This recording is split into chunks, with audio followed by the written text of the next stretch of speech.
First, we're going to go to Kenya, where a 24-year-old man is going to go to jail. For what? For making a joke about the president. Is that worrisome? Well, that is something we need to look into. And then we're going to go to Ghana. Ghana has arrested 2,000 African immigrants. Is Ghana a xenophobic country we didn't know about?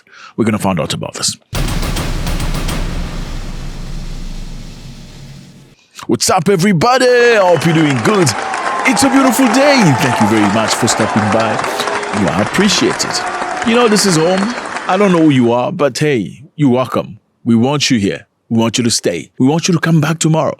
So before anything, can I ask you to do this? Okay, great. Subscribing, I know you're going to do it because, yeah, look, it's part of the game. It's family. I like you. You look like my cousin. I don't look like yours. So this is family. Let's go. We are in Kenya. Here's Kenya on the map. Beautiful place. Lovely people. Kenya truly is a beautiful place. You're going to have a lot of fun. If you've never been to Africa, Kenya is one of those places I would like you to visit. You're going to find fun. You're going to find money. You're going to find safaris. You're going to find nightclubs. I don't do nightclubs anymore. You're going to find nice restaurants. Good-looking man. You're going to find very good-looking ladies that love money. Okay. Is there any lady that doesn't love money anyway? Okay, let's get back on track. A Kenya university student was on court on Thursday, charged with publishing false information over a fake picture caption pretending that President William Ruto was dead. So, 24-year-old David Mwekassa, a young Kenyan, was in fact arrested last year after posting a picture of a funeral procession on social media with the caption, President William Ruto's body leaves the funeral home. Yes, and he was arrested. He was inordinately charged with the publication of false information. This is under Section 21, Subsection 1 of the Computer Misuse and Cybercrimes Act. And what we are currently facing is an abuse, or rather an attack on freedom of expression, on which our client was taking the right in his own essence as a citizen of Kenya to express his political opinions, express political satire, express his feelings, and in most essence also criticize the head of state in this particular matter. So the boy made a joke with a picture, and saying president is dead.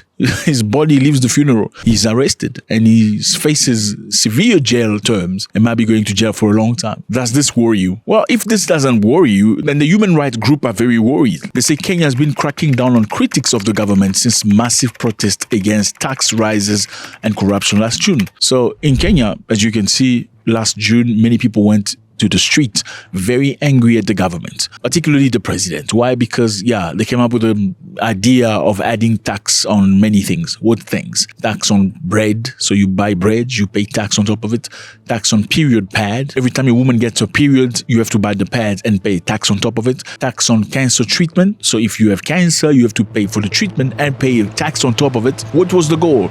The government was indebted, owed money to World Bank and IMF, including China. Therefore, they needed to shrink the gap by getting money from the people. Now, the people were very angry because the people felt like money was not lacking. It was government that was misusing the money that they had allocated to themselves. So they feel like if you get money from World Bank to do a job like building a road, and instead of building a road, you build 2 houses for your 3rd and 4th wife, why should I have to pay for my money or my cancer treatment for you to actually finish the road that you were assigned to finish with money you had in your bank account? We are rejecting every single bill, no matter what, in that finance. We are rejecting it, every clause. And we are not asking for any amendment. We are asking for them to reject it. The MPs have failed us. We are going to take power with our own hands. And we are not afraid. People went to the street very angry, walking toward the parliament in Kenya. And that specific time, about 60 people were unalive. These are youngsters, born after 2000.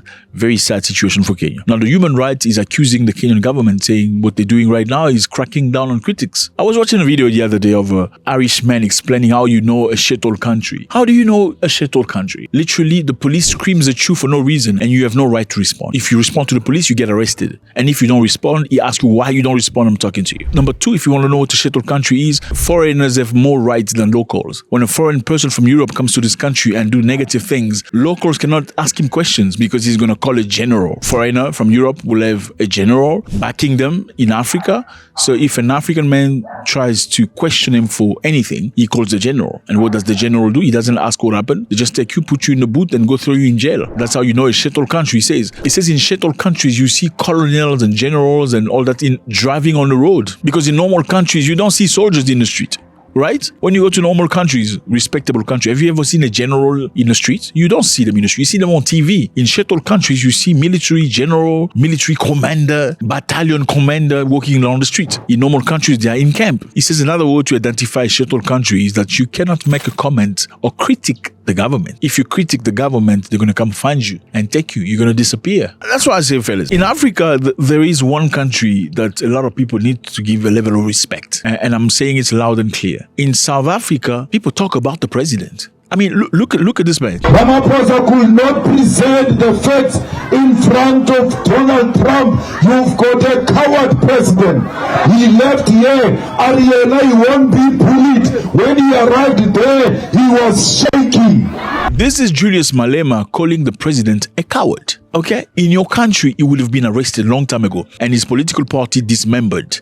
Yeah, in many African countries, this is what was going to happen. Now, this Irishman said, in shithole countries, you cannot even criticize the governor for doing a negative job. You cannot criticize public servants for not delivering in the work they are supposed to be delivering on. If you criticize them, they will tag you. They will find you. If they don't unalive you, you'll be thrown in jail. Now, human rights say that in Kenya lately, many people have been thrown in jail, including, cartoonists, people that are designing cartoons, content creators are being thrown in jail for just saying, listen, we're very hungry in this country. We don't understand what the government is doing. And many of them are being thrown in jail. Another of the group, cartoonist Gideon Kibet, had been posting cartoons of the presidents. Wameniandika, wamejaza maneno kwa magazeti, sijui Law Society wamesema nini, sijui watu Azimio wamesema nini. Wacha nirudie, ndio wasikie vizuri. Nimesema my friend, nimesema wafisadi wote, wakora wote, wezi wote wahame Kenya.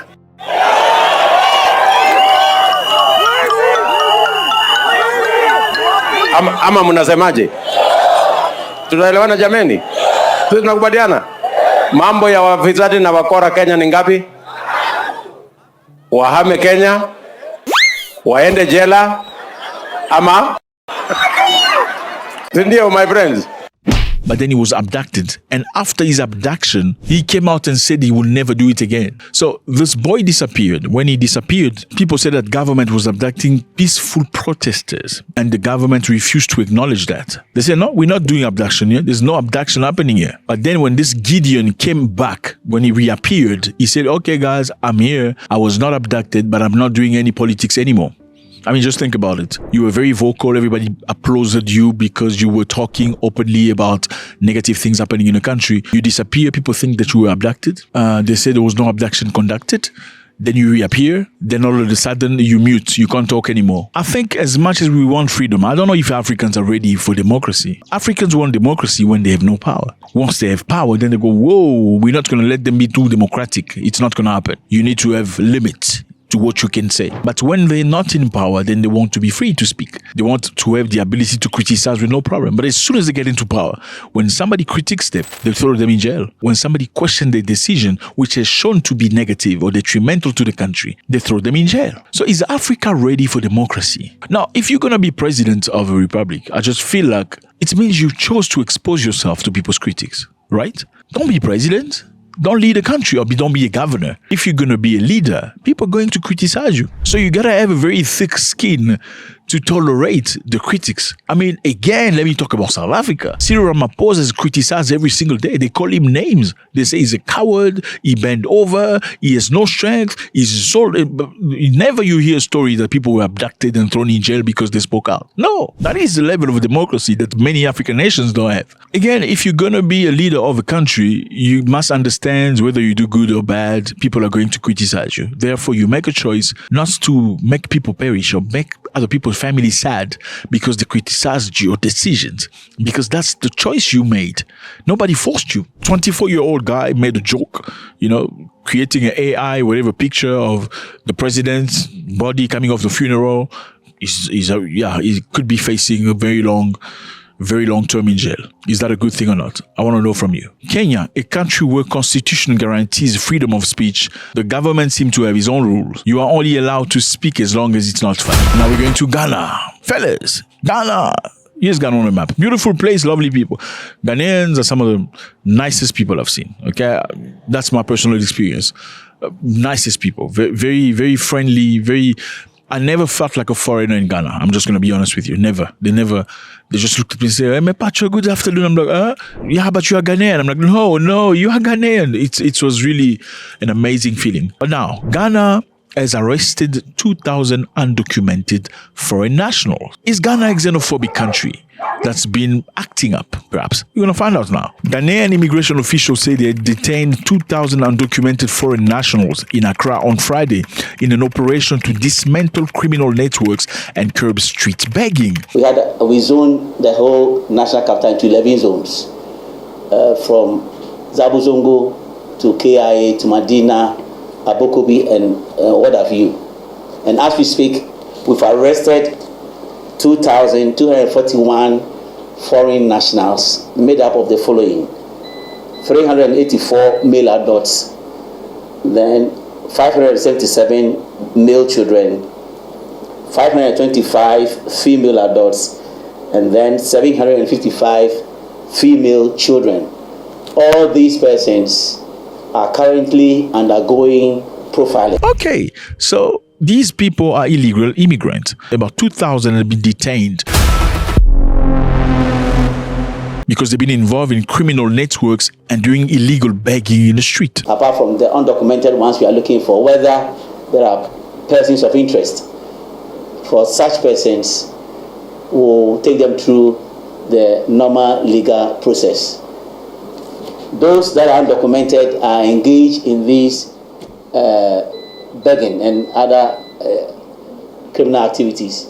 Immediately they go through and to the end of their profiling session, buses are ready to convey them to their various destinations. So where do these people come from? Some of them come from Burkina Faso, Togo, Sudan, Liberia, Nigeria. So Ghanaians are tired. They don't like that. They feel like these people are denting the reputation of a beautiful country that it is. Why? Because they're very much involved with begging in the streets, prostitution, buying and selling drugs, and many other things. The Minister of Interior, Muntaka Mubarak, said they need to go back. The Nigerians need to go back. The Liberians need to go back. They need to free Ghana from all of this stuff. Now, the question is, asking people to respect your constitution, is it xenophobic? Asking other African people to behave in your country. Stop begging in the street. Stop shitting in the street. Yes, I didn't mention that. Stop peeing all over the place. Stop prostituting yourself in the street, destroying the reputation of the country. Is that xenophobic?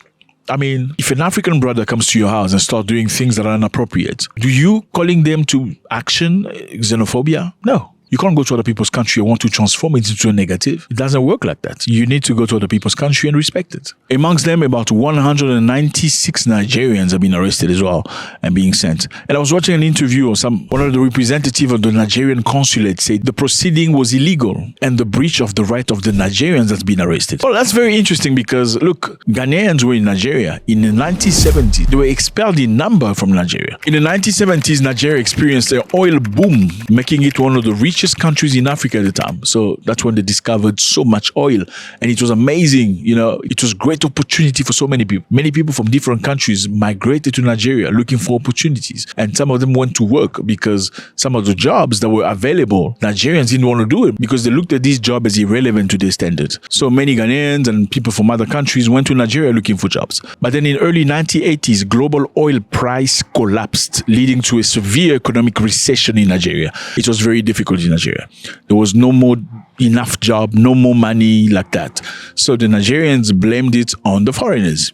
Okay, the government people blame on the foreigners, and the people just embraced it and they asked people to leave. There was about 2 million people that left, and amongst them approximately 1 million Ghanaians were expelled from Nigeria. Many of the Ghanaians needed to leave and they didn't have bags to carry their stuff. So they used this bag. They called it Ghana Must Leave. That's when the Ghanaians put stuffed these bags to leave Nigeria at the time. Was that xenophobic? Well, it was fueled by economical reason and xenophobia mixed. So sometimes I see people saying that South Africans are xenophobic. Are they xenophobic? Well, some people are just purely xenophobic. But are they all xenophobic for asking you to go back to your country or fix your country? Not necessarily. I mean, if Nigerians did it themselves in Nigeria towards Ghana, now Ghana is asking Nigerians and Liberians and Burkinabe to go back to their countries because they're doing negative things. Is it a legitimate reason? Question mark. Is it only xenophobia when the reason is not justified? Okay. Now, if the reason is justified, such as prostitution, money laundering, criminal activity, is it still xenophobia? Now, should you go to your next African country just because you're African and create mess and mayhem and havoc? Let me know how you feel about this. It was a great pleasure. 24-year-old young man in Kenya may face long jail term for making a comment about the president. They say it was a joke. I mean, people make jokes about Trump. They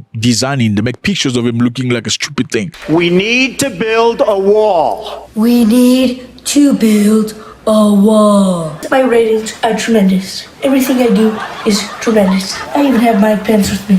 Come on, Mike. Hello, I'm Vice President Mike Pence. Nice to meet you. Thank you. Okay, goodbye.